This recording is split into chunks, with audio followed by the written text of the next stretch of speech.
भोगी त अब रउआ सासू माँ, और देखत रही कैसे एक एक करके सब केहू के रउआ से दूर कर दे।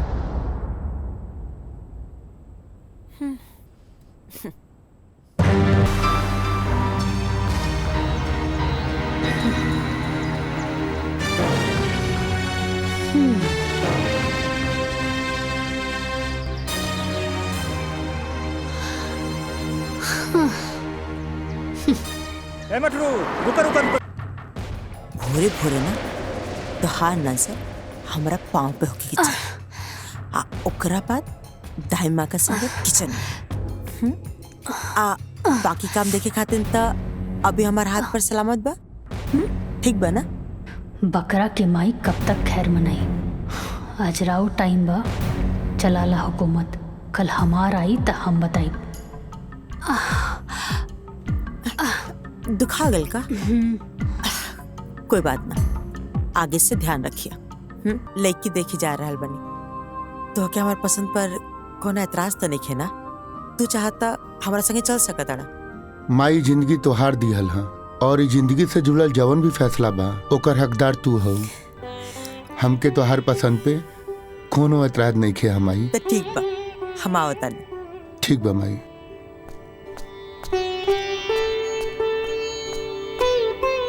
तनी बिटिया के बुला दे। बस आ ही रहल बिया बिटिया।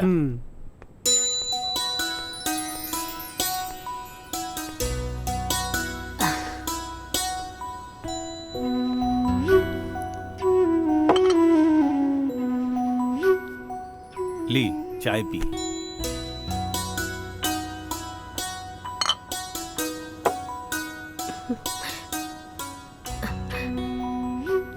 दीदी ई लोग के पास कोनो पैसा वैसा नहीं के। 2 लाख के झारखंडी कार से आइल बाड़े लोग।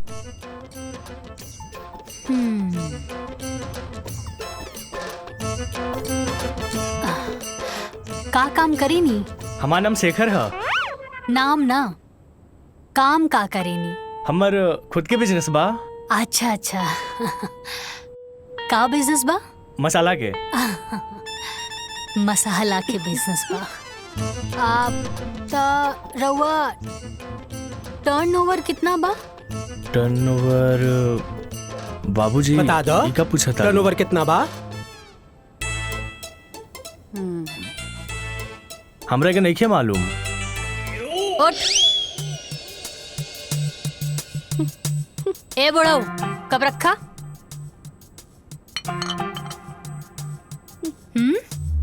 धोखेबाज। अरे ई लोगन के ना बाबूजी कोनो बिजनेस नहीं खे, ना मसाला के ना कुछ।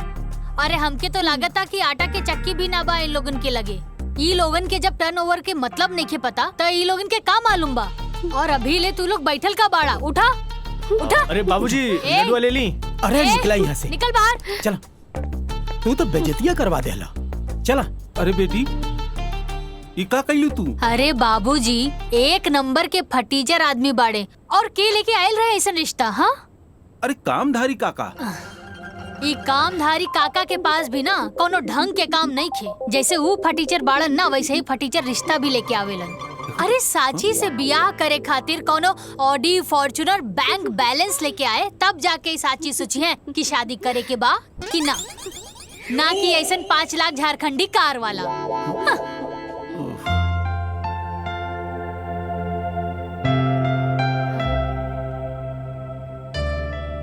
हाँ। प्रणाम। नमस्ते।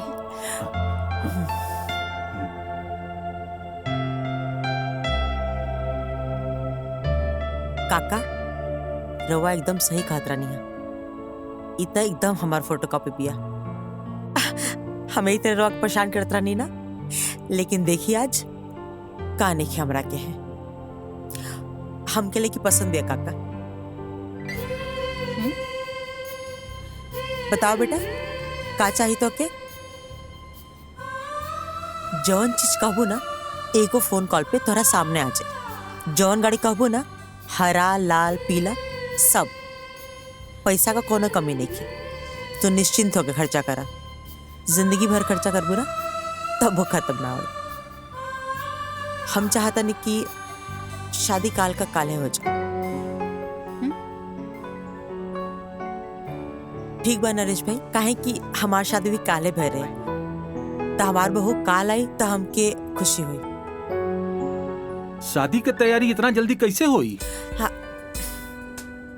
रवा होकर चिंता मत करी। अब रवा लोग हमारे को मजबूत रिश्तेदार बनी जा। सारा तैयारी हम खुद कर ले। आप लोग के खाली हो जा खड़ा रहे के पड़ी। लेकिन एगो शर्त बा। जी? शर्त का बा? ज्यादा कुछ ना, हम जैसे से कहब तो के खाली वैसे वैसे करत जाए के बा। आज जैसे से तू करत जेबू वैसे वैसे तहार तरक्की हो जाए। फिर जिंदगी भर बैठ के आराम से जीवन का मजा लिया।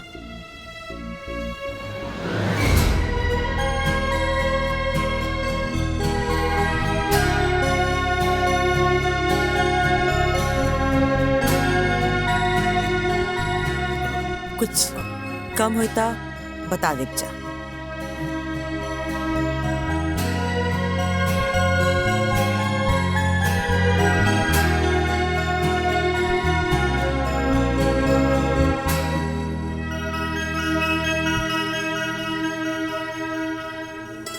रख ला, आशीर्वाद है।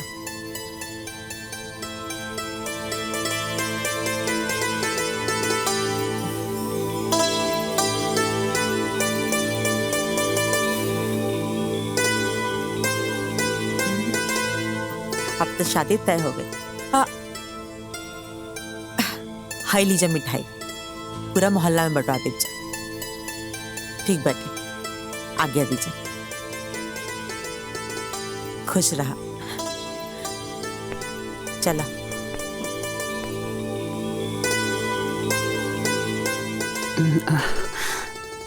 बिना लड़का देखे शादी के लिए हाँ कह दे लू?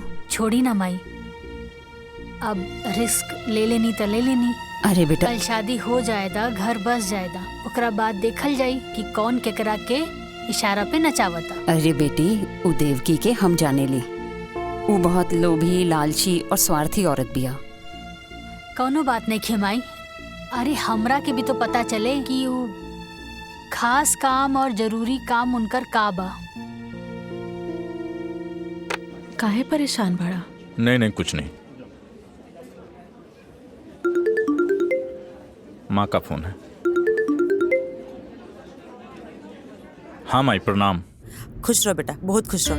ई कहत रहने के पैसा मिल गया ना? हाँ माई, मिल गई। ठीक बा। अच्छा सुने का जरूरी बात, हम ना राम का ब्याह तय कर दिल बानी। का बात करत रहे? अब भैया तैयार हो गए शादी खातिर? हाँ, अब ब्याह काले बाटे तो क्या आवे के बाद जरूर से आ जाइए। माई, बाकी एजा हमार दोस्त लोगन भी बारे। तो का हो गई, सबके ले लिया। अच्छा लगी, बाराती करी सब लोग। तो ठीक बा माई, ठीक बा, प्रणाम। हाँ चल, खुश रहो बेटा। का बोल रही है मम्मी?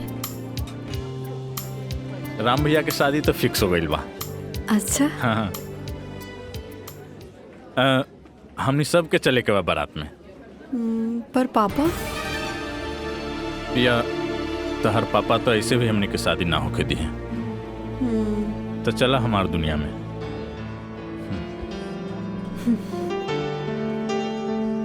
सोच ला, जाइब तो फिर आइब ना। कोनो बात नहीं खे, जे होके हम देख ले। पक्का? पक्का। का जीजा जी, राम भैया कहाँ पड़े? अरे होइए कहीं हैं? तू सुनते सुनते पहुंच गए यहाँ तक। राम राम छिया छिया। कोची राम राम? मतलब साफा एकदम हाया शर्म सब घोर के एकदम पी गई बड़ा। ससुराल में आके अब बिना काम के ससुराल में खाता शर्म नहीं के आवत? तू तो बड़का पहाड़ तोड़ता रहा ना। अरे तो हम ही जाके नौकर हैं, हम काम करे नहीं। देखत नहीं खी कि दिन भर कितना काम करता रहा। साथ में राम के दोस्तों हैं। कमाल शरीर है, फूल के गुब्बारा हो गई बड़ा। अरे मर्दाना शक्ति जगावा, आए एजा से औरत के लेके निकला ठंडे ठंडे। बात करो तोड़ा, देख अभी देख नाश्ता आई गर्मा गर्म। ये लेके आई, ये लेके आई। अरे हमर मेहरारू लेके आई। अच्छा। बैठा चुपचाप। ऐसा बात बा, मतलब दीदी तोरे खातिर नाश्ता बनावे गई बाड़ी। हाँ हम देखत बानी। हाँ तो देख ली, देख ले। आ गई ले राम भैया। मटरू, हाँ बैठा बैठा। सामे से ढूंढा तानी, कहाँ पड़ा तुम? इनका के जरा सा समझावा। ई सब काम धाम छोड़ के इस ससुराल में पड़ल बड़े, यही जा खात बड़े, यही जा पियत बड़े, शर्म वरम सब खत्म हो तू गए। तो पहाड़ तोड़ तोड़ काहे जिया जी के परेशान करत ताड़ा मटरू? छोड़ दी। ठीक देखा बा। आ गई, देखा नाश्ता आ गई। खींच तू बैठा बैठा बैठा बैठा। अब ही तो कहत रहला हमार डर से खाना बनावे, नाश्ता बनावे। दीदिया कहाँ कुछ कहत रहनी, कहाँ कुछ कहत रहनी। वाह भाई वाह वाह, हे भगवान हे भगवान। नाश्ता लो, नाश्ता करो। भैया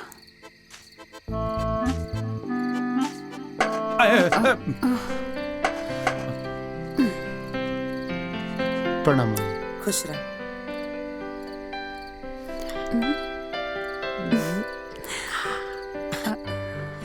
माई मिठाई कौन है खुशी में? खुशी ई बाटे कि हम अपना राम का ब्याह तय कर दिल बानी। अब ब्याह काल्हे बाटे। माई लक्ष्मण की कॉल कैलू? हाँ हाँ, तोरा लक्ष्मण के फोन कर दिल बानी। ऊ कल आ जाए, तू परेशान मत हो। फिलहाल तो हमरा संगे चला, तोहर कपड़ा खरीदे के बाद। चला।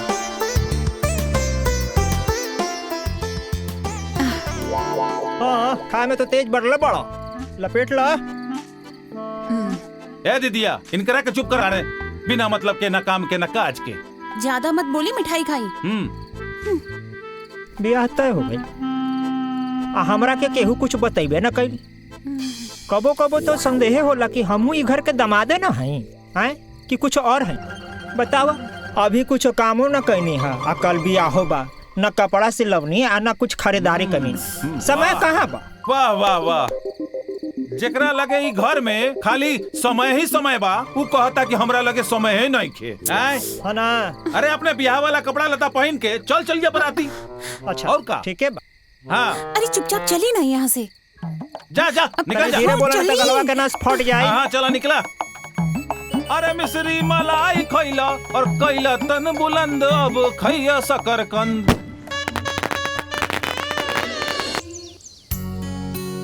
दाइमा ली, राम आओ को दुल्हन की आरती आप उतारी।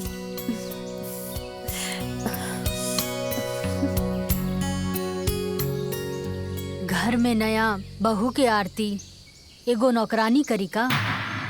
ये नौकरानी ना हमार दाई माँ बड़ी। दाई माँ मतलब नौकरानी ही होला ना? दाई माँ का करबो दुल्हन, राम इतना ना दाइमा दाइमा का के उनके प्यार करने की। अच्छा छोड़ा जाएगा, कौन बात नहीं। तू आवा, कलश की लात मार के भीतर आ जा।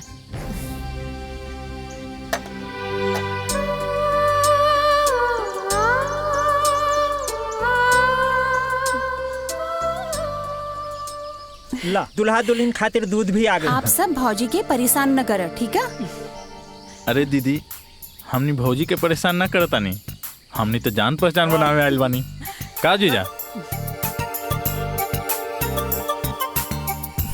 माई माई। अरे काहे परेशान करता सन? चल जा सन, आजो का आराम कर दसन।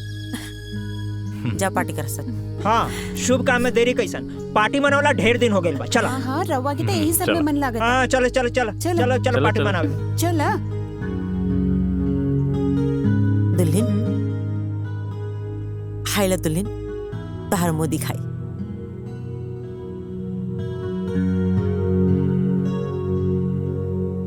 पूरा 5 लाख कहा। आज से तो के कुछ भी जरूरत हुई हमके बता दिया, तोहर पूरा ख्याल हम रखब। हाँ, आज से न बहू, राम का जिम्मेदारी हम तो के सब पता नहीं।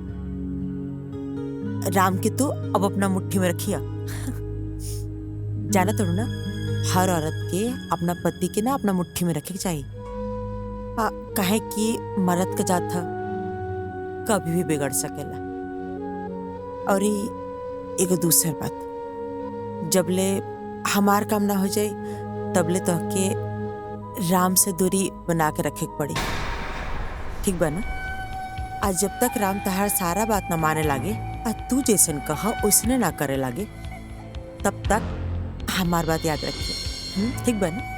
आज जैसे समय आई हम तो एक काम बता दे, तू बस वो छोटा सा काम कर दिया, फिर तार जिंदगी आजाद हो जाए, फिर आराम से अपन जिंदगी एंजॉय करत रही है। जी सासू माँ, हम समझ गई नी। रउआ जैसन कहब हम वैसे नहीं करब। शाबाश, चलो ठीक बा, अब तू आराम कर।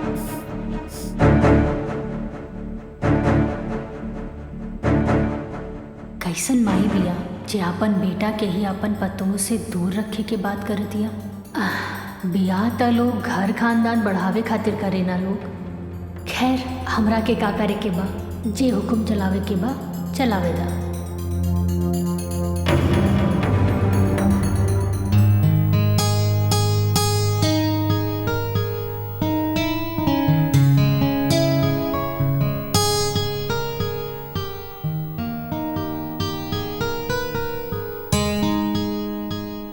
माई के पसंद के माने के पड़ी।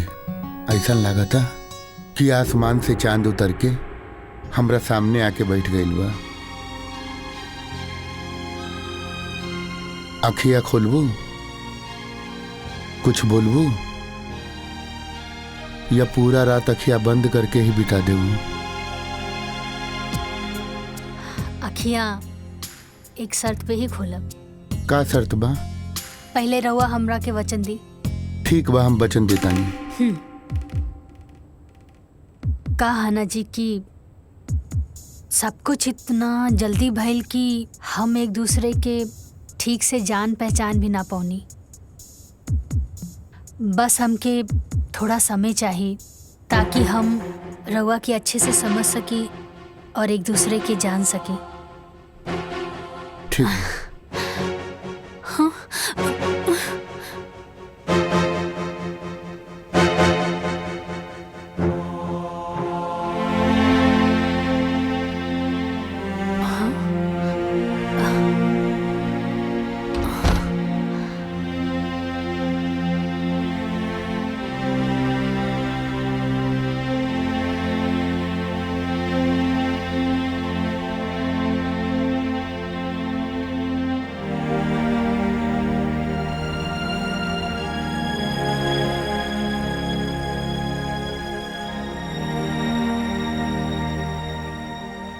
हमरा के माफ कर दिया।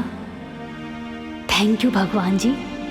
रवा त हमरा के सब कुछ दे देनी, बस कुछ दिन के बाद बा, ओकरा बाद हमने के एक हो जाई। हाँ।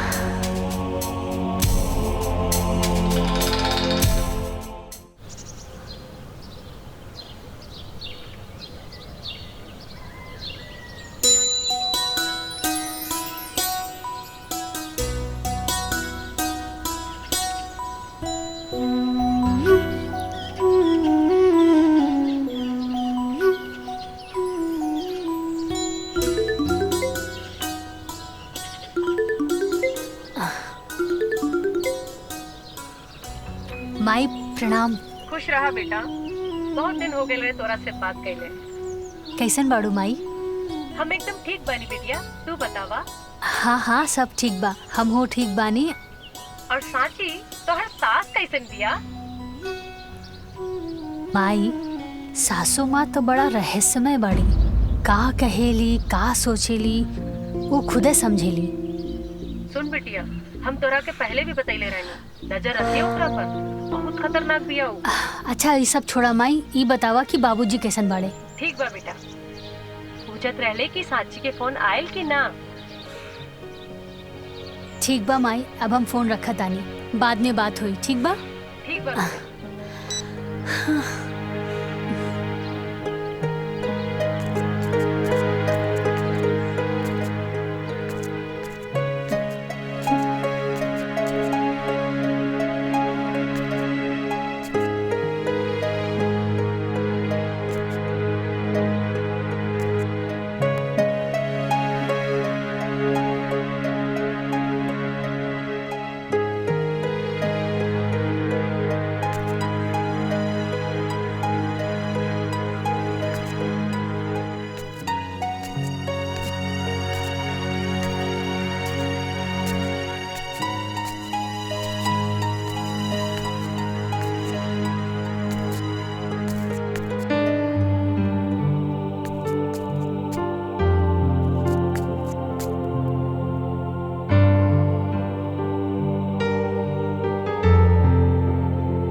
बेटा जी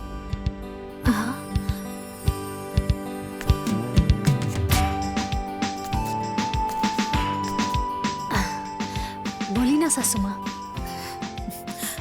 धन देख के ऊपरे ताकत रहबो का? माई बाबूजी संस्कार निखत सिखौले। सॉरी।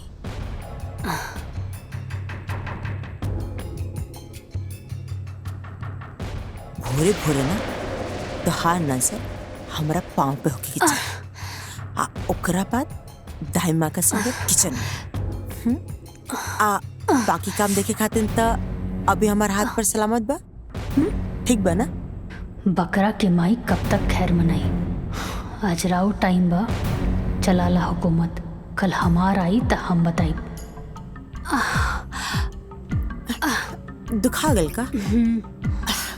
कोई बात ना, आगे से ध्यान रखिए। आगे से हमसे पूछे बिना उन्हें मत जिया। काहे सासू माँ, भूत प्रेत के वास बाकाओं में? जितना बोलल जाता ना उतने सुनल करा। ढेर दिमाग लगावे का जरूरत नहीं है। ठीक बना? आपन दिमाग मत चलावा, भीतर जा। आखिर ऐसन का बा उ दिशा में जे हमरा से छुपावत अड़ी? ये कमरा के रास्ता हम जरूर खोल के रहब।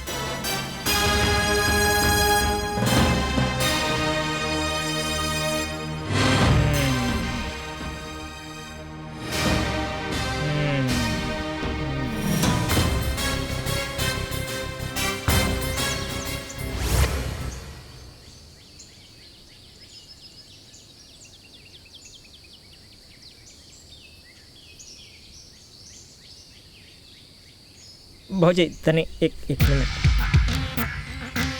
हाँ बोली ना पाहुन, का बात बा? बैठे अब बैठे। बैठी ना रहुआ। तब कहीं भौजी का हाल चाल बा? हाँ पाहुन, सब कुछ ठीक बा। कैसन लागल घर दुआर और इमे रहे वाला लोग सब? हमरा छोड़ के बताएं। सब केहू अच्छा बा। घर द्वार भी बहुत अच्छा बा। हमरे जैसन खा गई नहीं ना धोखा। हाँ? एहिजा के लोगन के चेहरा गोर बा, बाकी दिल काला। हमरा दिल बिल्कुल साफ बा, गोर बा। रउआ सोचत हो खब कि काला कलोटा सुखड़ा आदमी के कि मंदाकिनी कैसे मिल गई? लंगूर के अंगूर कैसे भेटा गई? हाँ? कैसे बैठा गई? मोहब्बत भौजी। हाँ। मोहब्बत में आंधर हो गई रहनी है। वही मोहब्बत के चक्कर में ओकरा से बियाह कर बैठनी। ओकरा माई के चक्कर में, ओकर माई के मीठी मीठी बात में मुहा के घर जमाई बने खातिर तैयार हो गई नी भौजी।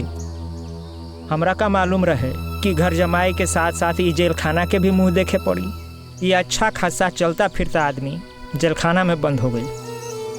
अभी जेल से कैसे मुक्ति मिली है भौजी, कुछ समझ में नहीं खे आवत। पाहुन रहुआ चिंता मत करी, सब कुछ ठीक हो जाई। ए जी कहाँ बानी? अब का होल तहरा के? सुनी, रहुआ देख ली, हम अपन काम निपटा के आवत। ठीक बा भौजी।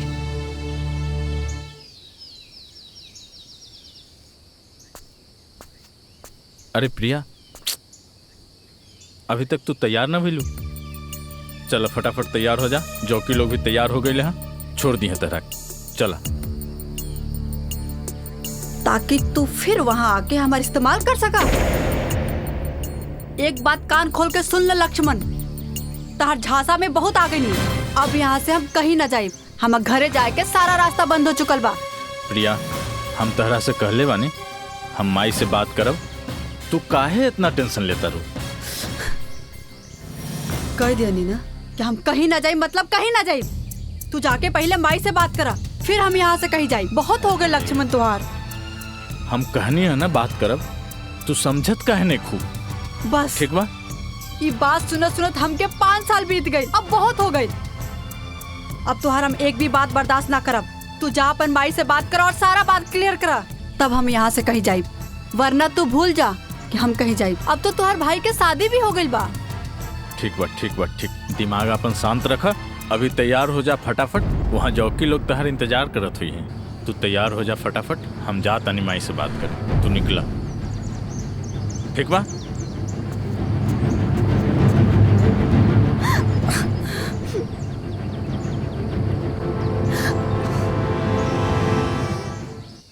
ई मटरुआ त दिन पर दिन लापरवाह भइल जाता। अभी ले खाना लेवे ना आइल। राम के खाई में देरी होता।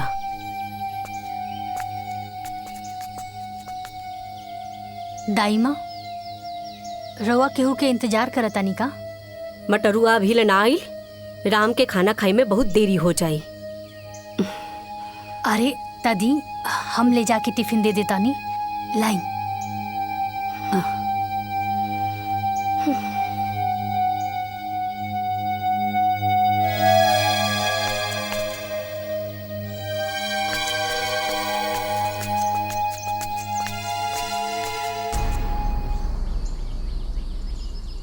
बेटा जी, पति पर प्यार उमड़े लागल बा का?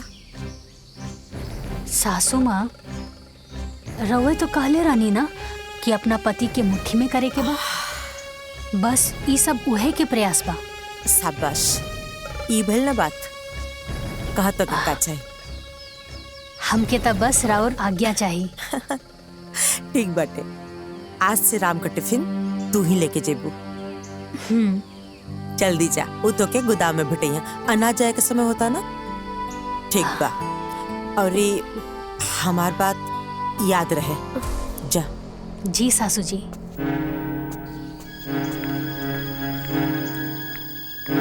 एक बार बस हमार सासू माँ जी के काम खत्म हो जाए, ओकरा बाद हमके हमार पति से मिले खातिर केहू ना रोक सकेला।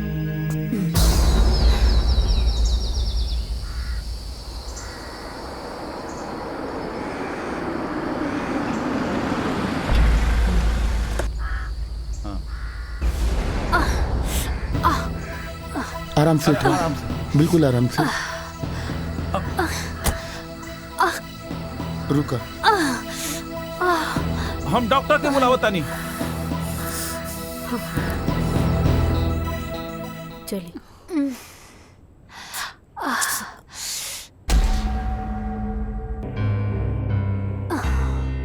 मामूली चोट है, चोट की वजह से बुखार आ गया है।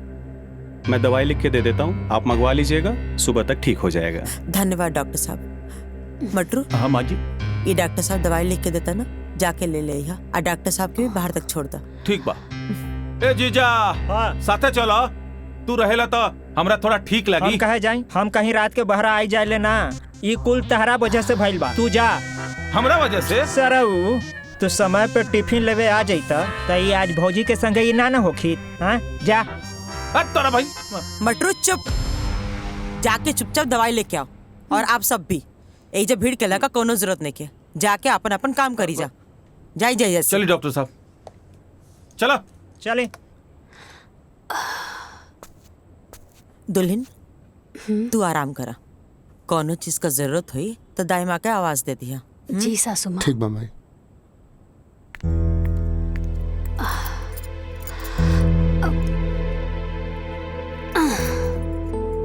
अरे रहे दी ना रहुआ, हमके कंबल दे दी।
सांची सोई दी ना। अरे उठा उठा के वो गेट पीट रहल बा। अरे बाप रे बाप दाई माँ, अरे ये जल्दी से हटाई, अगर देख लिए ना तो सब गड़बड़ हो जाई। हटाई हटाई जल्दी करी ना।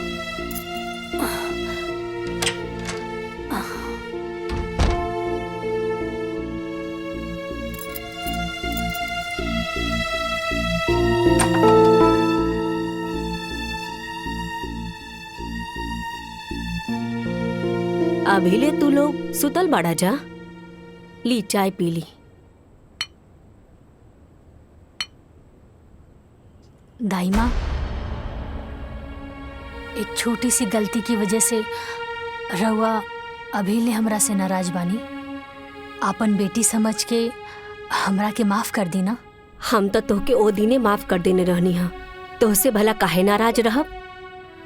तू तो लक्ष्मी बाड़ुई घर के। जल्दी से तैयार हो जा, काहे की मालकिन 2 दिन खातिर बाहर जाए वाली बाड़ी। अच्छा ठीक, बहुत काम बा, हम जाता नहीं। हाँ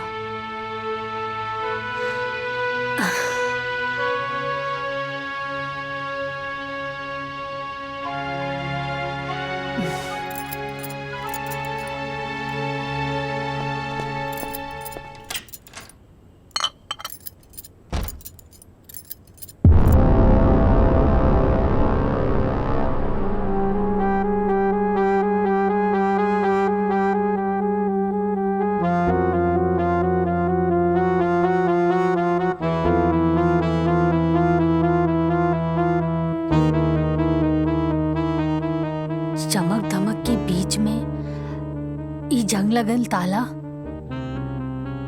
कहीं कमरा में कोनो राज तो दफन नहीं खे।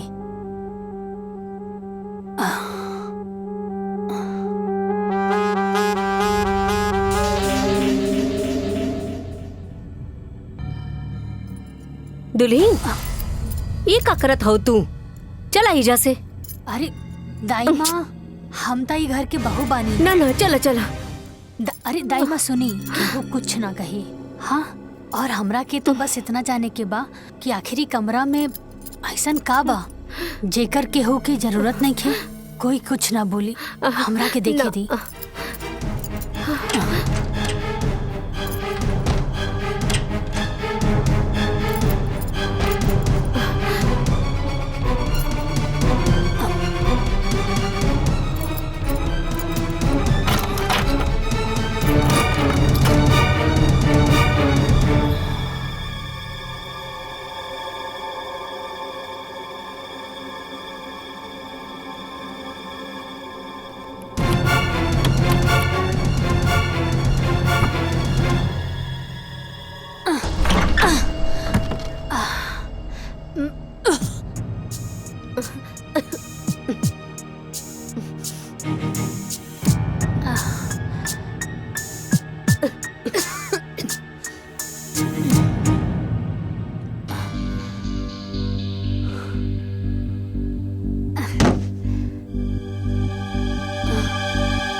दाई माँ, ई के बा? ई मालिक के तस्वीर बा दुल्हीन।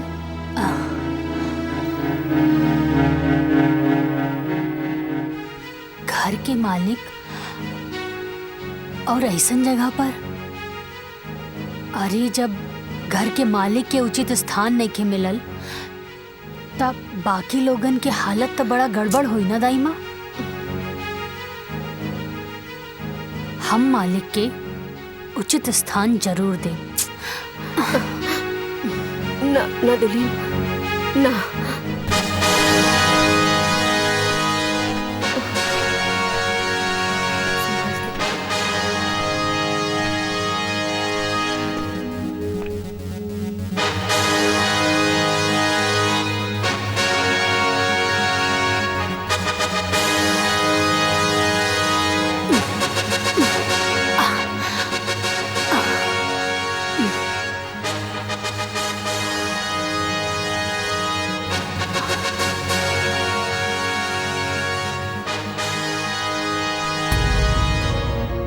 जाई माँ।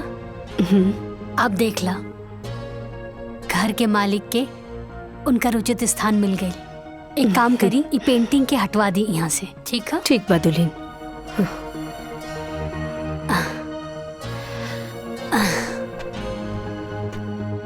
बाबूजी की फोटो वो कबाड़ खाने में, लेकिन काहे?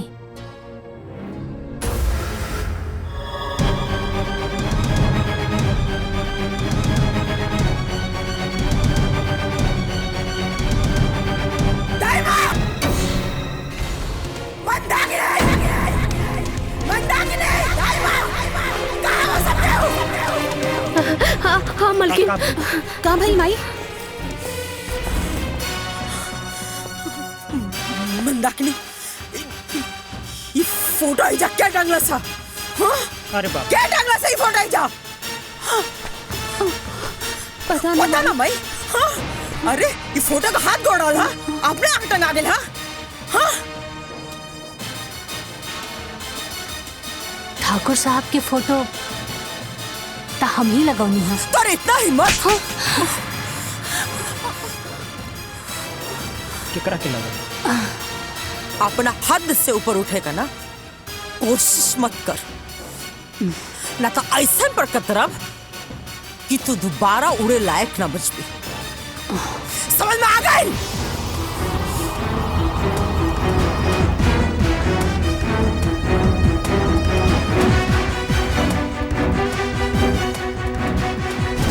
का भइल माई? कुछ ना बेटा, वो साची ना तोहर बाबूजी का फोटो लगोले बानी।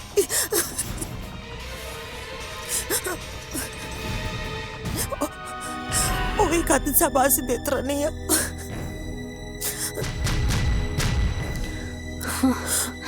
चुप हो जा माई, मत रो माई। माई हाँ, वो के कैसे समझाई कि वो आज ले उनकर फोटो इजा काहे ना लगौन। अरे हमके तो यकीन ना होला कि वो नहीं कौन। मत रो माई।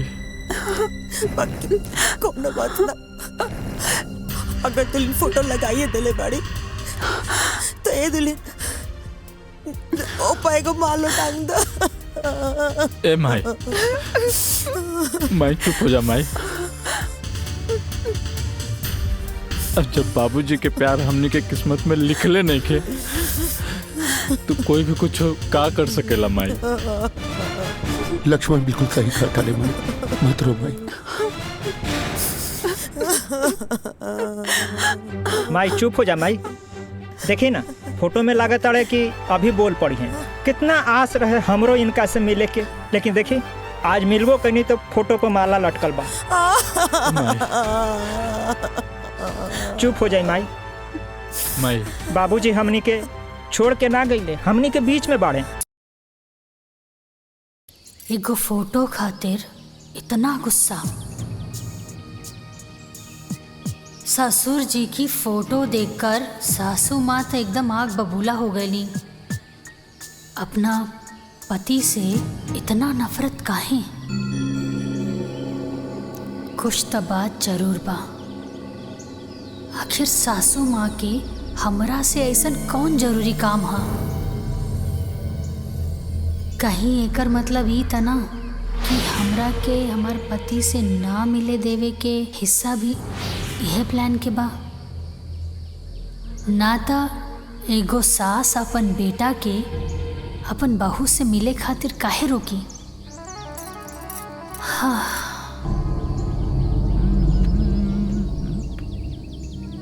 भाभी, भाभी, भाभी। अरे देवर जी आई। का भाभी, भैया के याद आवता का? ना ना देवर जी, ऐसा कोनो बात नहीं खे। तो फिर इतना स्ट्रेस में तो पहले कबो ना दिखात रहने। का बात बा, तबीयत ठीक बा ना तोहार? हाँ देवर जी, तबीयत ठीक बा। कहाँ बानी? जाई, राउर फ्रेंड बुला रहल बिया। जी आवत।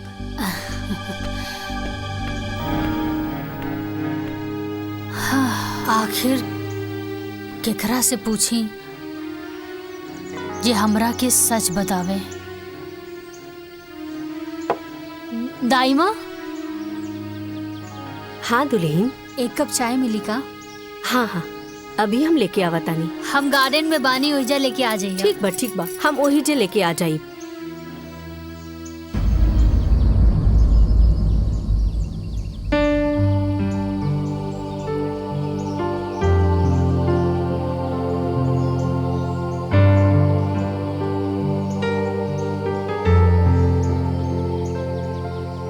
दुल्हन, हाँ हाई चाइला। लाई दाई माँ।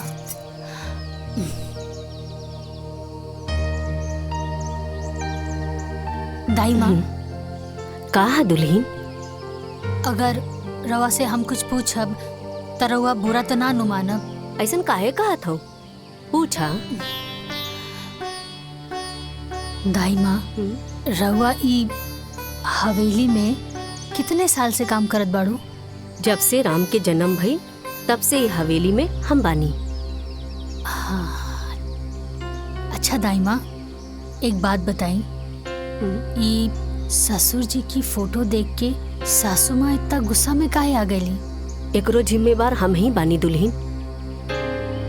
छोड़ो ना, जायदा उनकर तो आदते बा बोले के। अरे दाई माँ सुनीता, एक तरफ बहू भी बोलत आनी और दूसरी तरफ बात भी छुपा रहल बानी, और रउआ जिम्मेदार कैसे मानी?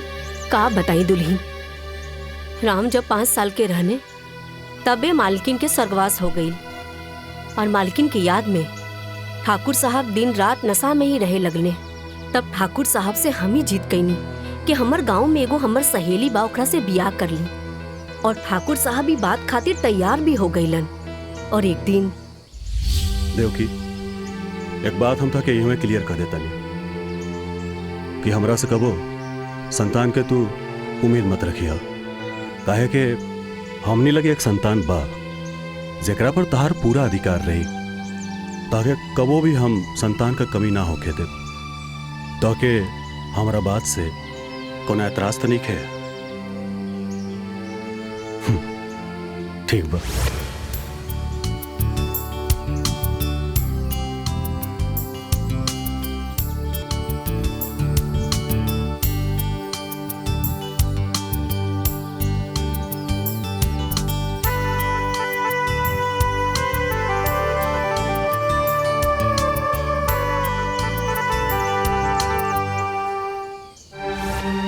फिर का भइल? ठाकुर साहब जी के साथ का भइल? ठाकुर साहब के तो बड़ा दुख भरल कहानी बा दुल्हन। फिर देवकी के जीत के आगे ठाकुर साहब हार गईले। देवकी, कौने धर्म संकट में डाल देलू? हम तो से पहले ही कहले रहली नू कि हमके और बच्चा ना चाहिए, और फिर कहता नहीं कि एकरे बारे में ना सोचा। ठीक बा ठाकुर साहब, हम भी अभी ना जहाँ थका। देवकी, दाए ने खबरदार, जो मरे एक बात कहलू। ठीक बा, तू जैसन कहबू उहे हुई, पर भगवान खातिर मरे के बात मत करो।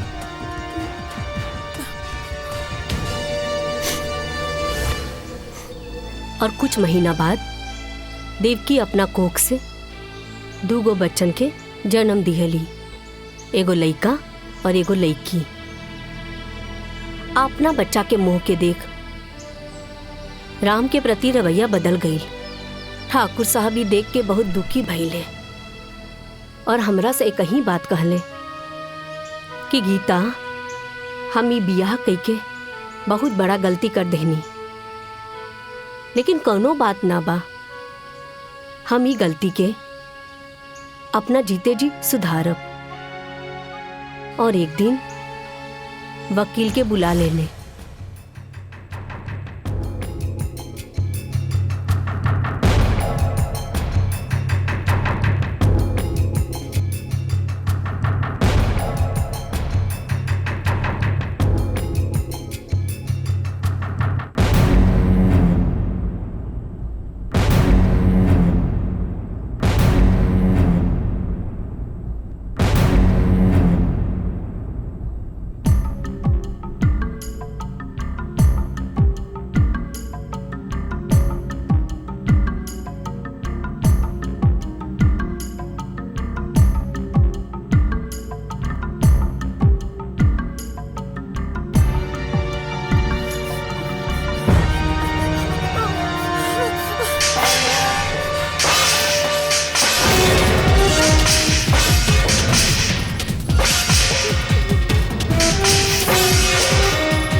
उरवा काका ले रनिया हाँ सौतेली ना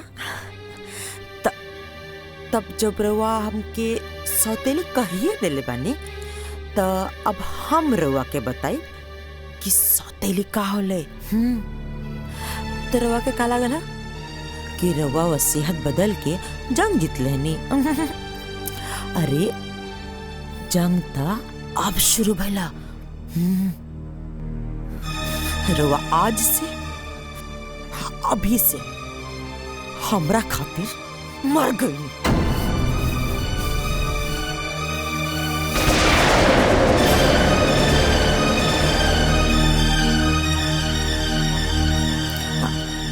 रवा के का लागल ई जो एक्सीडेंट भइल वो इत्तेफाक रहल। आहा वो हम करवले रहनिया।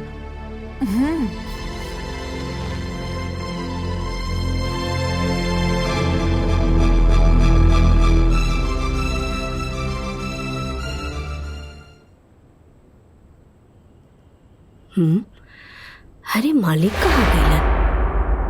हाँ हाँ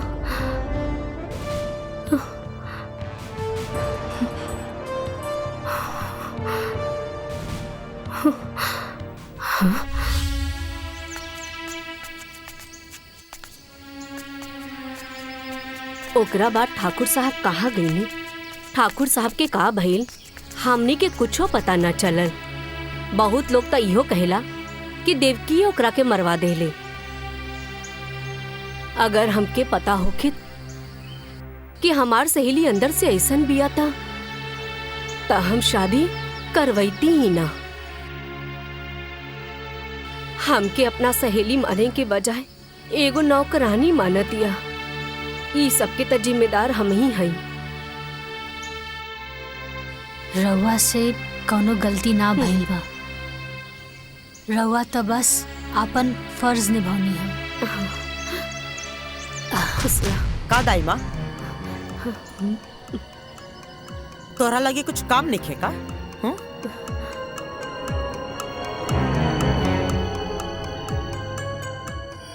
ए लड़की तू रुक।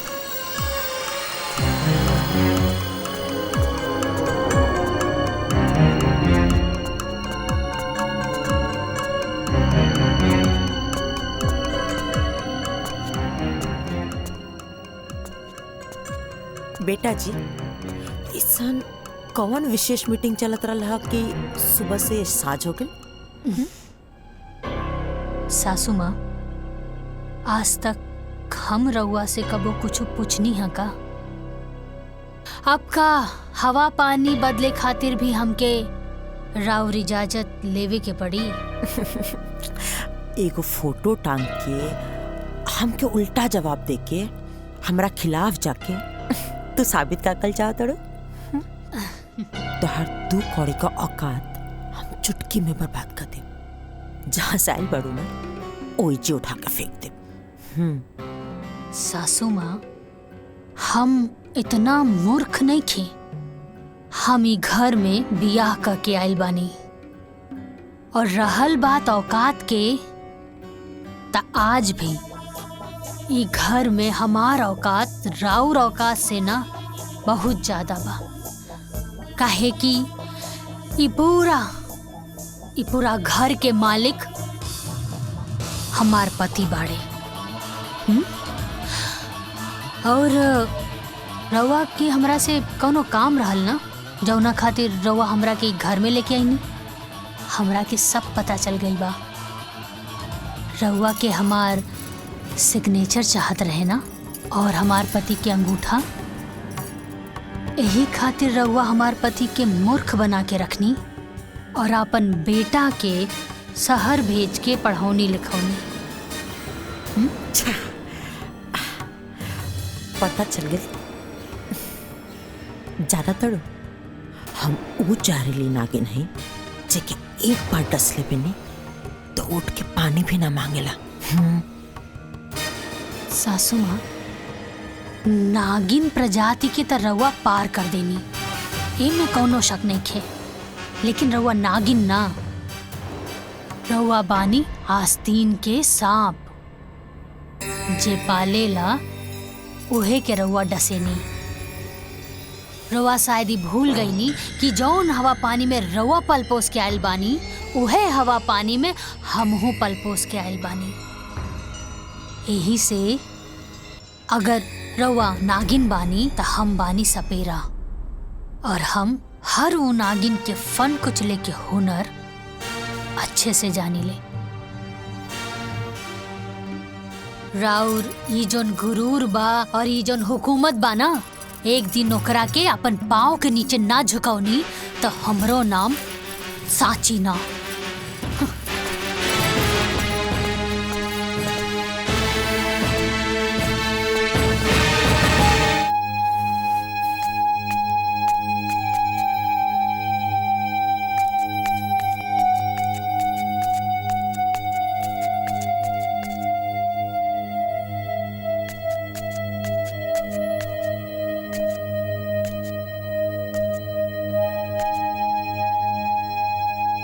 भौजी सुनी ना, 1 मिनट सुनी ना।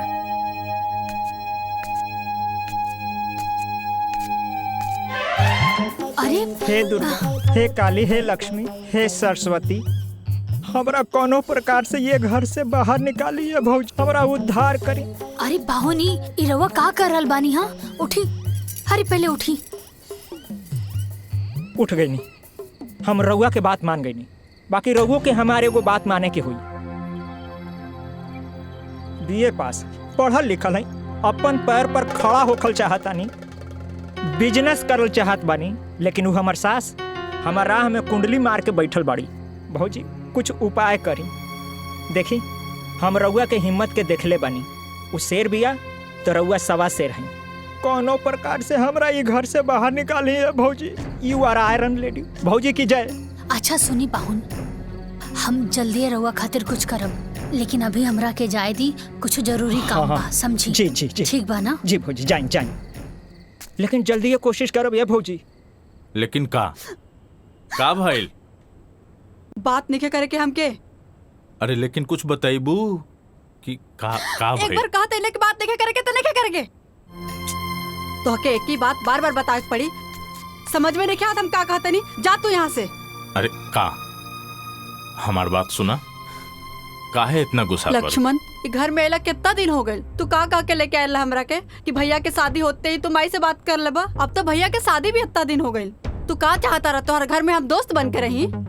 तार जब मन करला तू मस्ती करे आ जाला। अरे इतनी बात माई से बात कर ला शादी के लिए, और तो के माई से बात करे में इतना काहे डर लगा था? तू ना बात कर सकेला तो बोला हम बात करी माँ जी से। तू हमार बात सुना, तू इतना हड़बड़ात काहे बारू? सही वक्त आते ही हम माई से बात करब। बहुत हो गल तोहार, ये बात सुनो सुनो हमके 5 साल बीत गई। अब तू जा यहाँ से, हमके नहीं क्या बात करके, तू जा यहाँ से। सुना, अरे वाह, ये तो कमाल हो गई। देवर बाबू शहर से डिग्री ना बीवी लेके आयल बाड़े, और ये खबर से घर वाले बेखबर बा। हरी तो ब्रेकिंग न्यूज मिल गई साची। आई सासू माँ, बतानी। मलकिन, नाश्ता में इतना देर? हाँ, लेके आवा तनी। यहाँ को नाटक मत करिए, ओके? पीछे लड़ियाल चला तारू। यही से बैठी ना, यही से बैठी।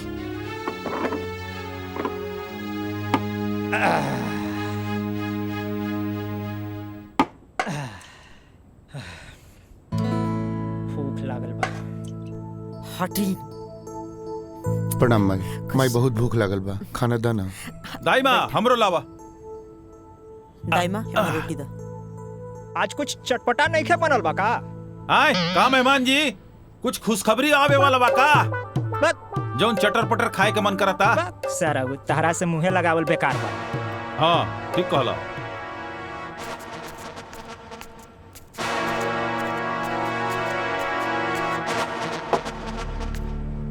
दाई माँ हमरो दा भूख लगल बा। हाँ ठीक बा।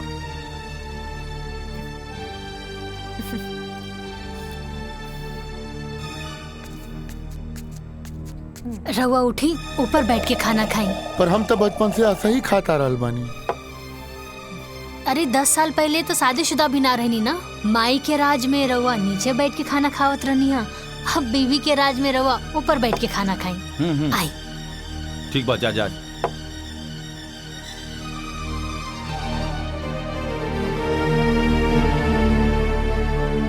आई बैठी। हाँ राम, एजे बैठ के खा लो। अब तू घरवाली जी वाला हो गल बाड़ा, अब हमार बात का कौन रही? ना माई, ऐसन बात नहीं है। अगर तू कह तो फिर हम वही जगह जाके बैठ जाए। हाँ, ना ना बेटा, कौनो बात ना, आज से तो एजे बैठ के खा। माई एगो रोटी दाना। हाँ हाँ। ये पूरा घर के मालिक हमार पति बाड़े। ए लीजी रोटी।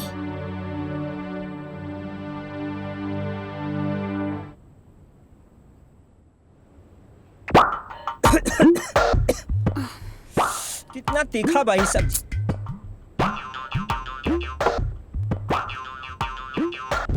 इतना भी तीखा नहीं के मेहमान कि घोटाओ ना, खाई चुपचाप। तोहरा से चुपचाप ना बैठल जाला का, चुपचाप खाई ना। ए दीदिया, अरे इनका उड़द तीर पकड़े के आदत पड़ गई बा।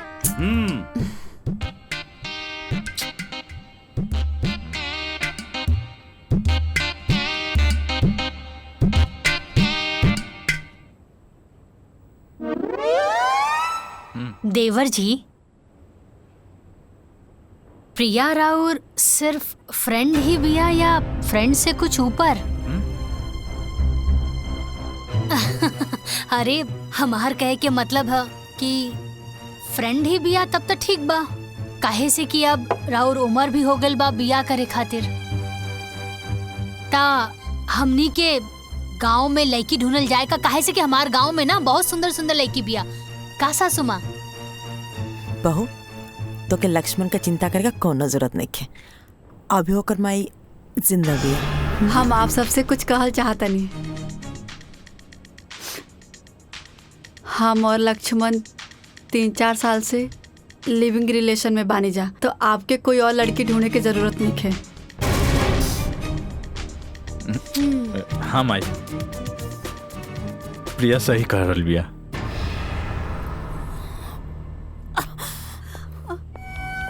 माई माई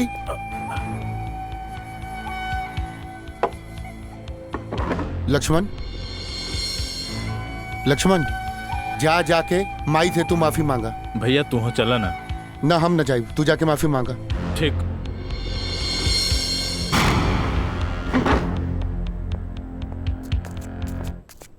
पाहुन, ई लिव इन रिलेशनशिप का होला?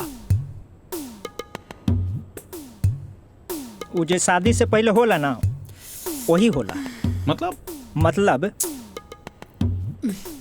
आजकल के जनरेशन के पता ना का हो गइल बा, शादी ब्याह के झंझटे से एकदम खत्म।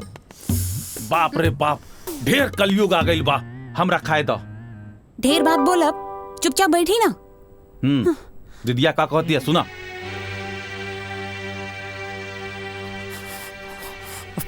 पानी सर से ऊपर जाए लागल बटे, अब जल्दी कुछ ना कुछ करेगा पड़ी।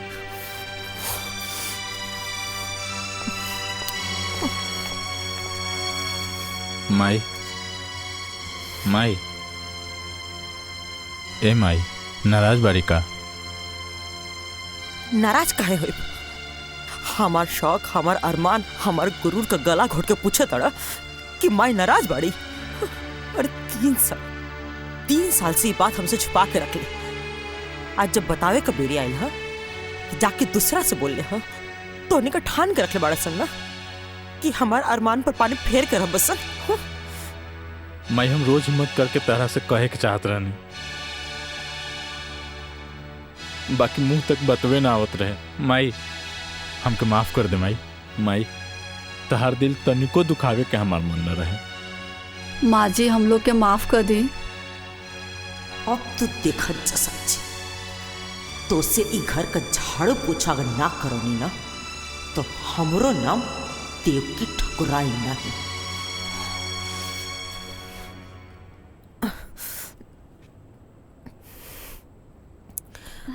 प्रिया तो हमके शुरू से पसंद रही बुद्धू।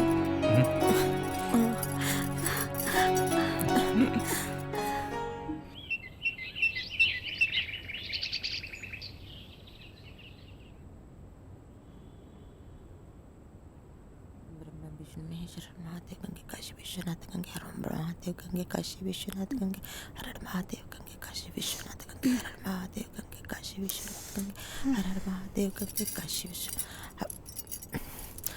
दाइमा जी मालकिन। अरे पूजा का थाली पूरा घर में दिखा दे।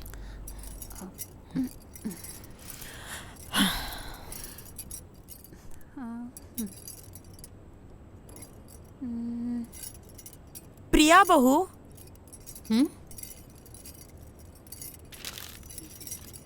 ए हमार बहू। हाँ माँ जी। बहू आवत नहीं निक लगा था ना।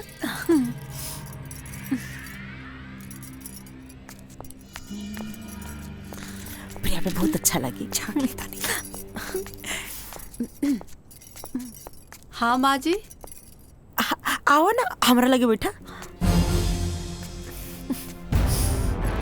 हमार चांदनी है बहू। अब देखो प्रिया, तू हमके पहले तो कुछ ना बतौलू तो हमके ढंग से स्वागत करे के भी मौका ना मिलल।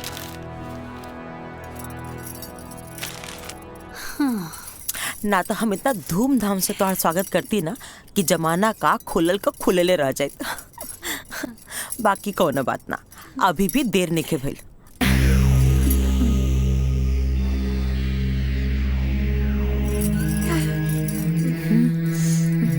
ये हमार खानदानी हारा। तब तक तू एक पढ़ना, धीरे धीरे ना हम तो के घर का गार्जियन भी बनाते।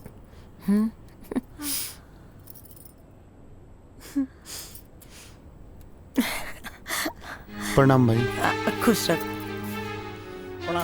लक्ष्मण। हाँ माई। प्रिया का मम्मी पापा जी के ना संदेशा भेज दो कि हम लोग से रिश्ता का बात कर चाहते नहीं। माई हम तरह से बोले के भूल गई नहीं। प्रिया के माई बाबूजी हमेशा खातिर छोड़ के चल गई ने।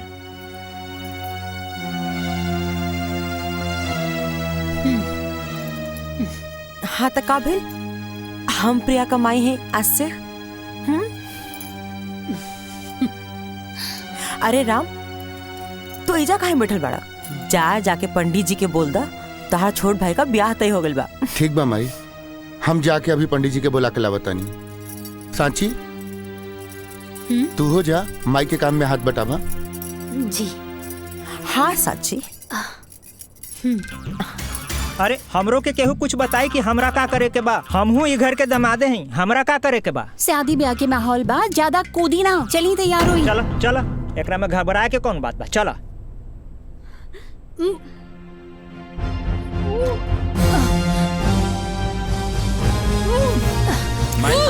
माई असली भाभी भाभी। अरे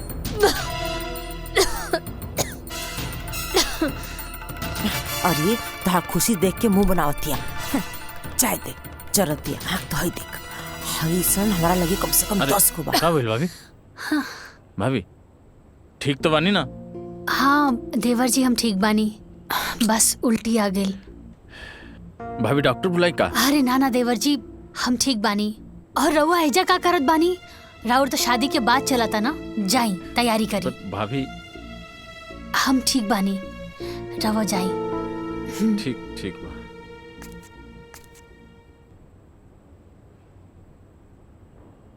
हाँ।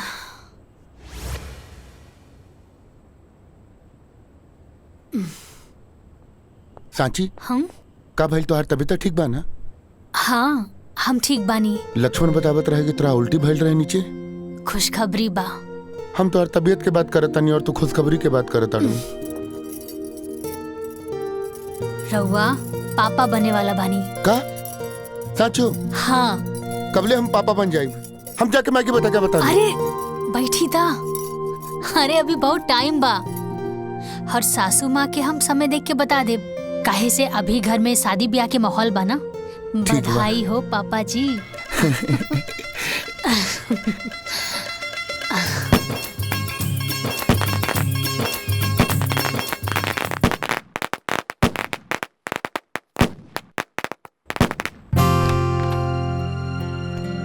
प्रिया, हम आवतानी भाभी के देख के। आजे देखल जरूरी बका, कल चल जी हा। आवे जा चुपचाप बैठा।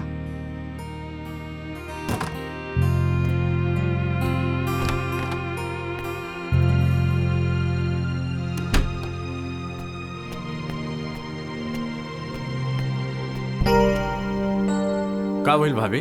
ठीक तो बानी न रहुआ? तबीयत ज्यादा खराब हो गई बा लगता। भाभी कहीं तो हम डंडार हेल्थ में कॉल करके डॉक्टर से अपॉइंटमेंट ले ली। अरे नाना देवर जी, हम एकदम ठीक बानी और ये सब करे के कोनो जरूरत नहीं खे। और रउआ एजा का कर रहल बानी? जाई, प्रिया इंतजार करत हुई।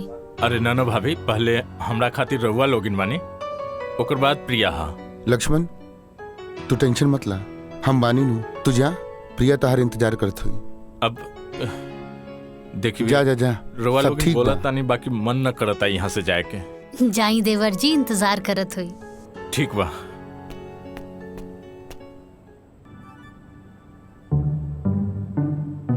एक बात बताई, सच में हम बड़ा किस्मत वाला बानी जी, हमके ऐसन देवर जी मिलल बड़े। हाय तोहार मुंह दिखाई। बहुत अच्छा बा, बहुत यूनिक बा। लक्ष्मण कहाँ बा प्रिया? उ गइल बड़े साची भाभी के देखे, बीमार बड़ी। हमार तो अपने लेकर पराया हो गई बा। हमार लड़का मतलब? प्रिया, ओ राम हमार अपन बेटा ना हा।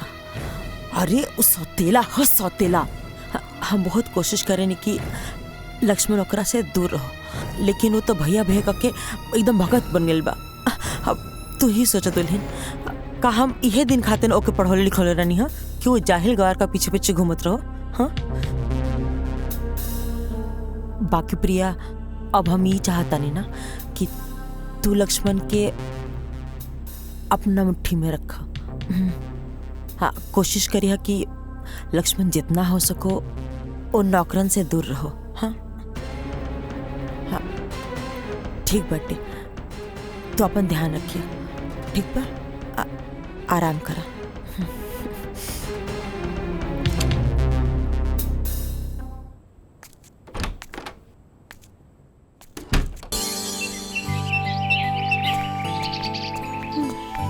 पूरा काम हो जाता।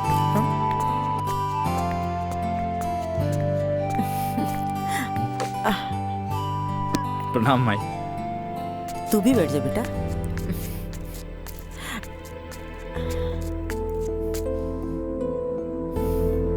प्रणाम भाई। प्रणाम भाई। दामाद जी सुबह से दिखत ना रहनी, कहीं व्यस्त रहनी है का? थोड़ा काम रहे, इनकरे साथे तो रहनी। जीजा जी हमरे साथे रहले हम आई। काम सही चलता ना? हम आई ठीक चलता।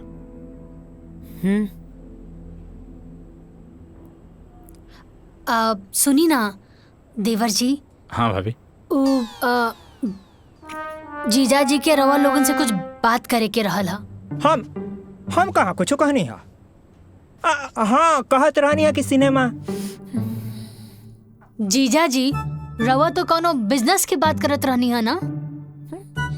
हाँ हाँ, याद पड़।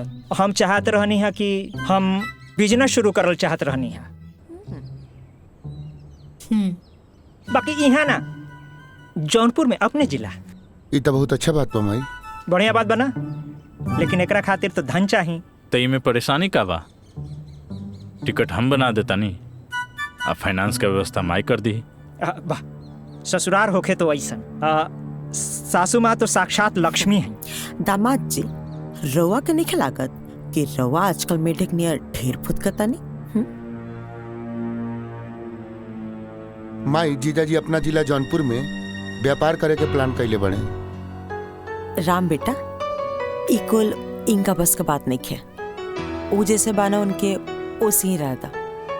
रवा को दिक्कत बाका दामाद जी? एक बार मौका तो देके देखें। हम मौका पे चौका ना मारब तराउर दामाद ना। माई, जब जीजा जी इतना कॉन्फिडेंस में कहा ताड़े तो एक बार मौका देला में का दिक्कत बा माई? हाँ माई, अब जब भैया भी कह रहल बारे तो जीजा जी के एक मौका देवे के चाहिए हमनी के। ठीक बा, अगर सब करी है इच्छा बात तो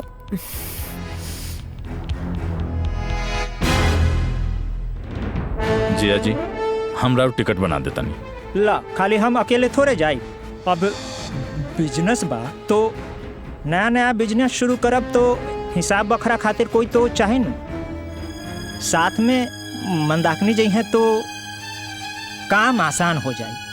अरे हाँ जीजा जी तो एकदम ठीक तक कह रहल बाड़े। अब देखी ना, सासू माँ ससुर जी के गैला के बाद ये पूरा हवेली के खानदान के बिजनेस अकेले संभरले बानी। कुल हिसाब किताब अम्मा जी अकेले देखत बानी, और हमनी के भी देखी हमनी कैसे पूरा अपन ससुराल के जिम्मेदारी उठावत बानी। अब अगर मंदाकिनी जीजा जी के साथ में जई हैं तो उनके बिजनेस में बढ़ोतरी होई ना। का अम्मा जी सही कहा तानी ना? तो ठीक बा जिया जी, हम दोनों जना के टिकट बना देता नहीं। हाँ देवर जी कर दी।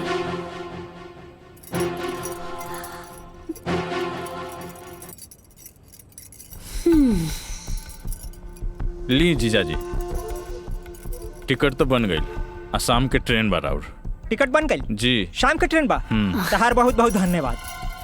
ठीक बात है, चलो चल जल्दी चलो, सामान पैक करे के होई। चलो चलो चलो। अरे सुनो ना, सुनो सुनो, चल चल जल्दी चल। चला ढेर मानी सामान बिखरल होई, सबके समेटे के होई। चलो चलो, अरे चला ना, चलो चल चल चल चला चला। प्रिया हाँ जा तू हेल्प करा। ठीक बा। हम मठू के बोलैले आ बतानी। भैया हम भी चलता नहीं। अब चला जमाई।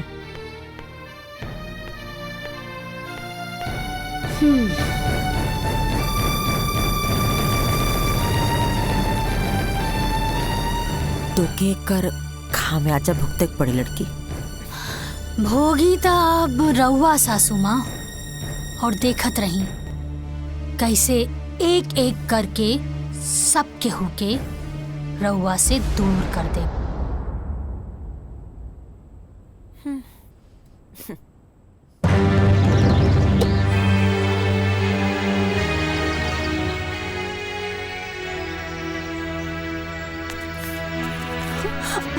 अरे चलो चलो, गाड़ी छूट जाए। चलो चलो, बैठो बैठो बैठो। प्रणाम। चलो माई, चलो तनी। ठीक बात है, चलो तनी।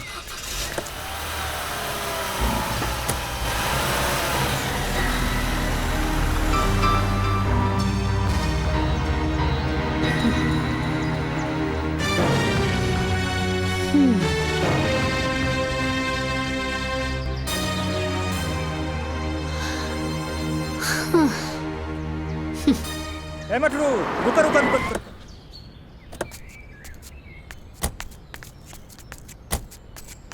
ए जीजा जी का भाई झाड़ा लग गई का?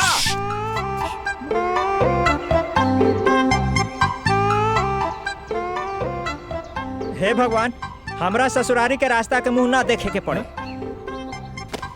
हे भगवान, हमरा इस सास के दोबारा मुंह ना देखे के पड़े। हे भगवान, यहाँ के सारा अनौती पनौती सब यहीं रह जाओ। एक सेकंड हो गई। सबसे बड़का पनौती के तो लेके जाता कहाँ? अब हमरा का मालूम कहाँ ले जाता है? चलो चलो जल्दी चलो, ट्रेन छूट जाई महाराज। चलो चल चल चल चल चलो।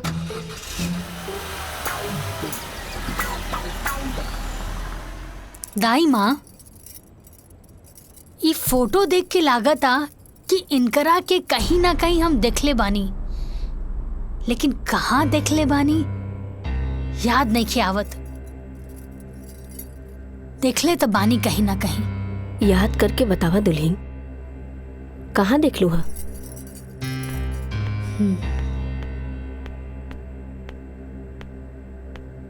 दाई माँ, एक कप कॉफी मिली का? हाँ अभी अभी लावतानी। ठीक बा।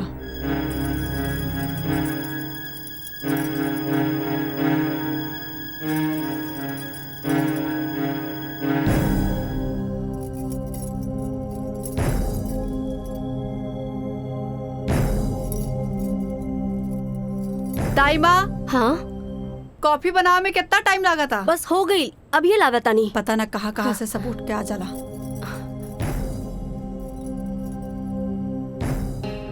इला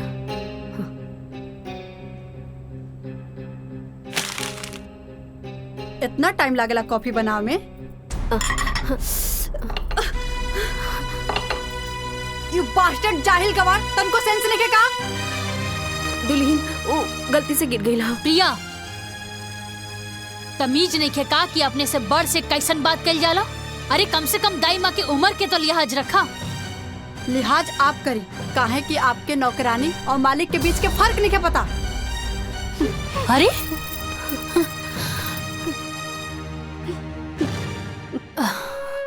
दाई माँ, दाई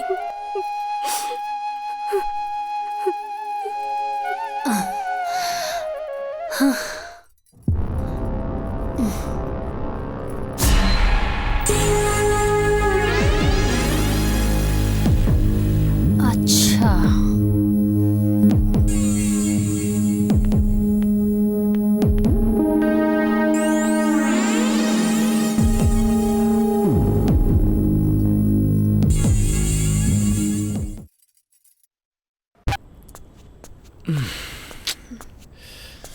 अरे वाह, का बात बा, आज तो कुछ ज्यादा ही सुंदर लगा तारू।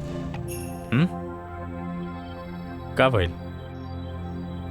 प्रिया चलो हमके टॉवेल दे, नहाए के पड़ी, बहुत देर चुनचुनाता। जा जाके अपन भौजी से मांग ला। अब भौजी कहाँ से आ गई? प्रिया हमके तो कबो कबो लागत था ना कि तू हमार पहले वाली प्रिया हो ही ना। शादी के बाद एकदम बदल गई लू। अरे चलो भाई टॉवेल दा, देह नोचता। देह नोचे चाहे माथा, गवार वाला काम करे में बड़ा मजा आवेला ना। गवार मजदूर के साथ रहत रहत तू मजदूर हो गल बड़ा। अगर मजदूरी करे कला तो इतना काहे पढ़ला लिखला? प्रिया अपना जवान के लगाम दा। का गलत बोलता नहीं, मजदूर के मजदूरे बोलम ना। प्रिया वो हमार भाई हा। भाई है तो का गवार हा? प्रिया लक्ष्मण,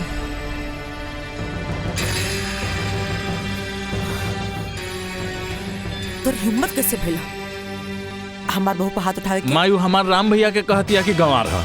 और का गलत कहलस है? अरे पढ़ल लिखल पड़े तो मालिक का काम करू। माई लेकिन वो तो भैया के शोभा देता ना। तो ठीक बा, जिंदगी भर ओकर नौकरी करू, हाँ ओही का संपत्ति पर गुलाम बन के जी। माई तू का कहता रू? हम सही कर रहे। अरे तोर बाबूजी मरे से पहले अपन सारा संपत्ति वो राम का नाम पे कके चल गया। अब अगर ओकर मर्जी हुई तो ओमा से होता के 2 टुकड़ा दे, बाकी अब तक वो संभव नहीं है। काहे के ओकर आपन वारिस आवेला बाटे। आपको जब मेहरारू भी है ना, उन ओमा से 2 कौड़ी भी तो के ना दी। अरे बेटा, हम तोर माई है, जौन कहता नहीं तोर भलाई खातिर कहता नहीं, तू समझ। माई हमके कुछ समझ नहीं के आवत। माई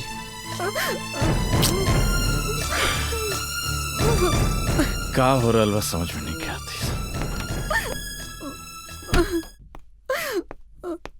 राम भैया, राम भैया, ओ राम भैया। अरे का हो मधुसूदन? ए भैया, हमनी चंदा मांगे आयल रहनी जा। अच्छा हम देता नहीं, कितना चाहिए? ना ना भैया, आप भैया रहे दी, राम भैया के भेज दी, हमनी को उससे ले लिहल जाई। ठीक बा, भेजा तानी।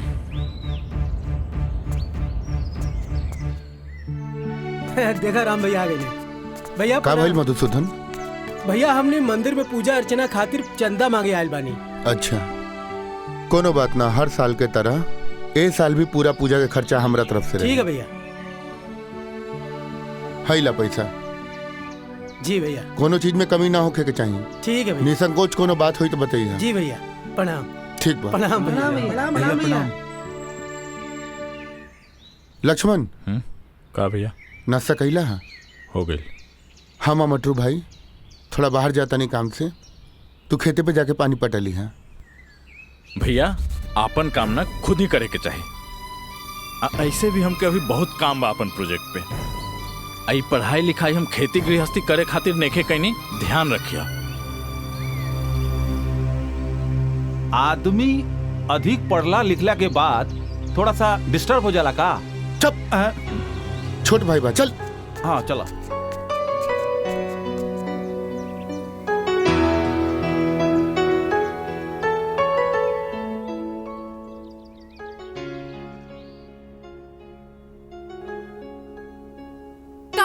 मजदूर बोलम ना। जिंदगी भर की ओकर नौकरी करो, हाँ ओही का संपत्ति पर गुलाम बन के हम सही अरे तोर बाप मरे से पहले अपन सारा संपत्ति वो राम का नाम पे करके चल गया। अब अगर ओकर मर्जी हो तो उमा से के तू टुकड़ा दे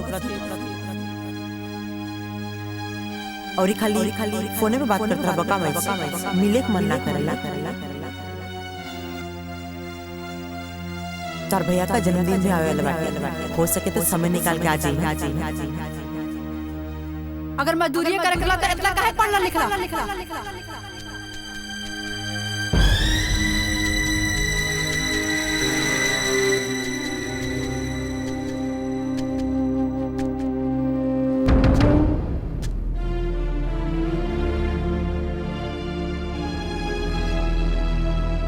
प्रिया तू ठीक कहत रहलू। हमार नाम के एक भी पहचान अपन गांव वाले के सामने नहीं है। तो के हम उहे न समझात रहनी। हाँ अब सही समय बाटे अपन मुट्ठी टाइट कर दे, न तो सब कुछ ना रेत का नियर निकल जाई। तो माई ओकरा खातिर का करे के पड़ी? विशेष कुछ ना करे के पड़ी, खाली वसीयत का पेपर पे राम से अंगूठा लगा के पड़ी, वो लड़की से साइन करा के पड़ी। बस पूरा दौलत संपत्ति के सब कुछ के तो इकलौता वारिस हो जाए। ई काम हम आज का आज ही कर दे। राम के तो हम जैसे बोलो उससे कली, बाकी टेढ़ा खेर बिया लेकी। बाकी जो भी हो आज तो फैसला हो के रही।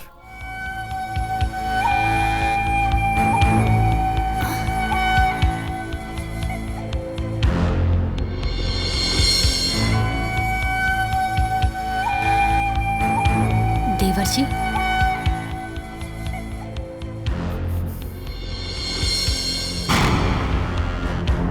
सासू माँ, बहू सवेरे मंदिर गिरलू, सास का दिया बाती कर तड़ू, बहुत शुभ घड़ी बाटे। तनी हमार छोट काम कर दो, हाई पेपर साइन कर दो। सासू माँ कौना चीज के पेपर बाई? तो के याद बा तो से कले रहनी, तो से को छोट काम रही, जब सही समय आए तो बता दे। उहे ला वसीयत का पेपर साइन कर दो।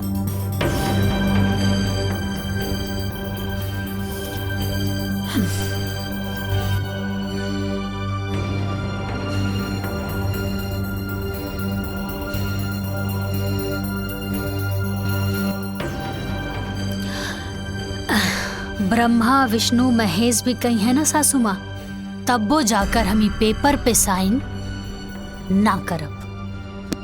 भाभी कर दी साइन। अच्छा एकर मतलब कि सब लोग एक हो गए बाड़ा, कोनो दिक्कत नहीं के। रउआ सब लोग मिल के भी ना हमरा सामने कुछ नहीं के। और सासू माँ, जब रउआ हमरा से हारे लगनी तापन पतो और बेटा से मदद लेवे लगनी। अरे रउआ के कुछ ता शर्म करे के चाहत रहे। हाँ, इतना प्यारा देवर जी के मन में भी रउआ जहर घोल के रख देनी। अरे छी बार भाभी, अगर एक शब्द भी और हमार माई के खिलाफ निकलल तो हमरा से बुरा कोई न होई। हाँ, हटी देवर जी हटी। भैया अब समय आ गइल बा, हुकुम के इक्का के।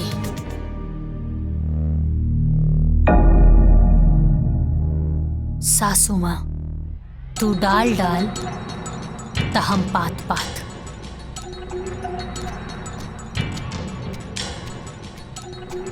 प्रणाम माई। खुश रहो। राम। हाँ माई। माई कहाँ बेटा? ठीक बा। कैसन रहा दिन? सब अच्छा रहे माई। बिजली ना रहे तो सिंचाई ना हो पाएगा। कल हम करवा दे। कोनो बात ना। राम जी माई। तुझसे कुछ मांगब तो अपने माइक की देबा? माई सब तो तोरे बा, का चाही तारा के? आज तक तू हमरा से कुछो नहीं के मंगलू। कुछ चाही नहीं, बस ये पेपर पर तारा अंगूठा चाहिए।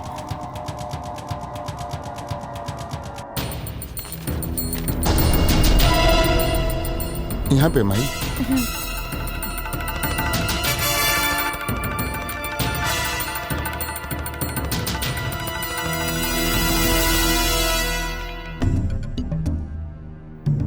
बस बस कहा करने बेटा कि अगर साची के बोल के भी साइन करवा दे तो अच्छा रहे। ठीक बा माई, हम करवा देता नहीं। साची साची जी यहाँ आवा। आवतानी।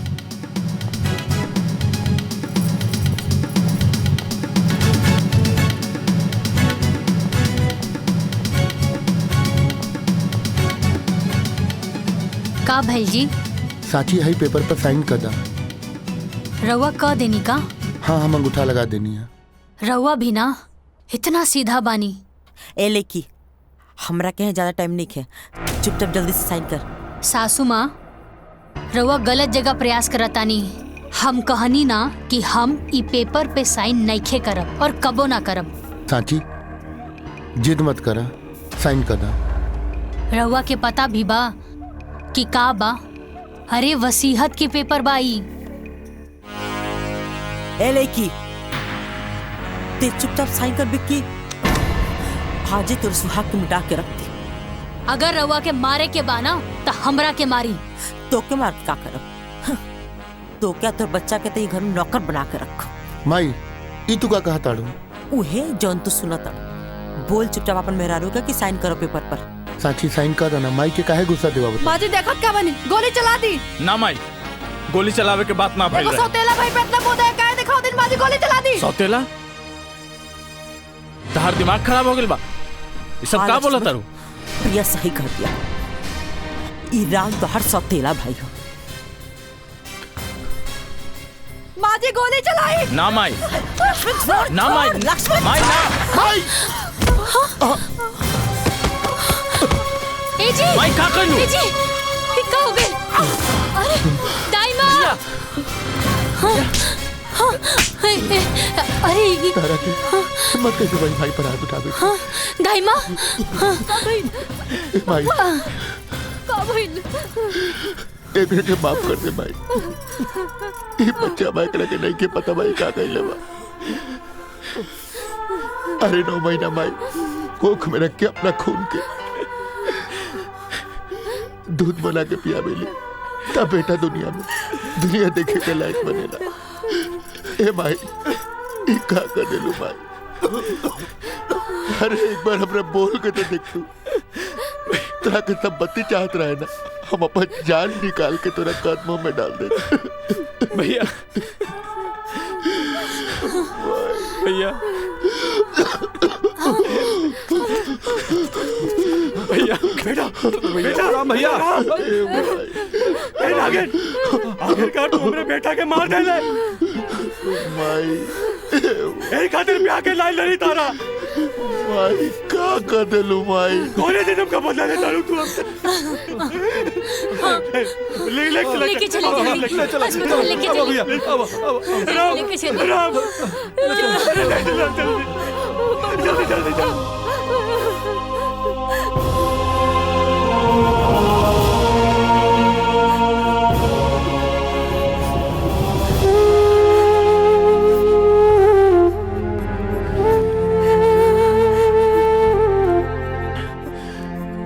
इतना बड़ा झूठ।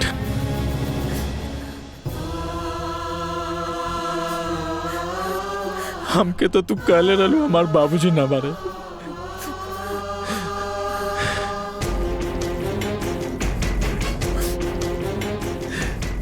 बाकी काहे माई,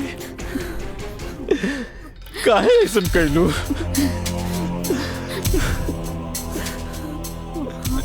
ना ना चाहिए हमके धन संपत्ति, घर दुआर।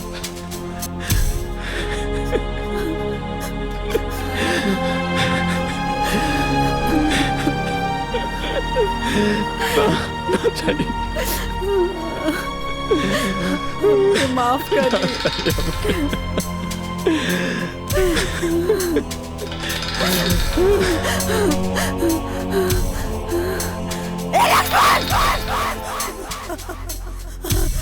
लक्ष्मण! लक्ष्मण!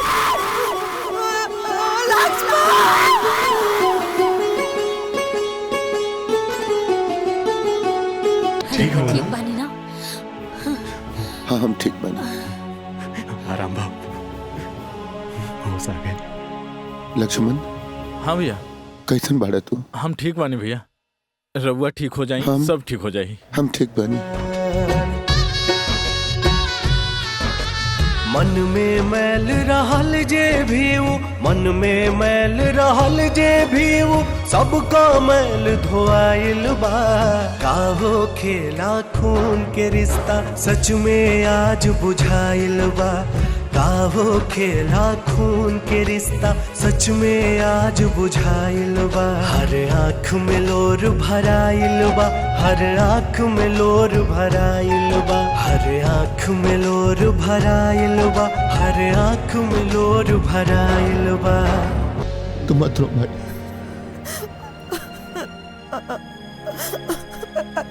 तोरा हमरा से थोड़ा भी नफरत ना होला?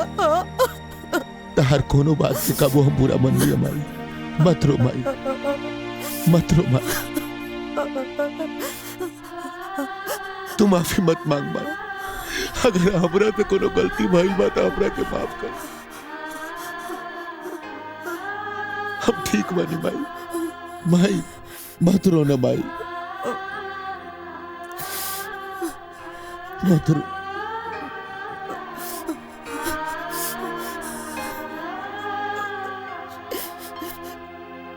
ठाकुर साहब, रवा भी हमके माफ कर दी। अरे अरे हम लोभ में आके ना अपन फर्ज भुला गए रहनी। हमार परिवार हमके लौटा दी, हमार परिवार हमके लौटा दी ठाकुर साहब। देवकी, सुबह के भूलल अगर शाम के घर आ जाए तो ओकरा भूलल ना कहल जाला। देवकी, गलती हमार है। अगर हम ताके सौतेली ना कहती तो तू सौतेला व्यवहार ना कर तू। लक्ष्मण, माई का चुप करावा। माई तू चुप हो जा।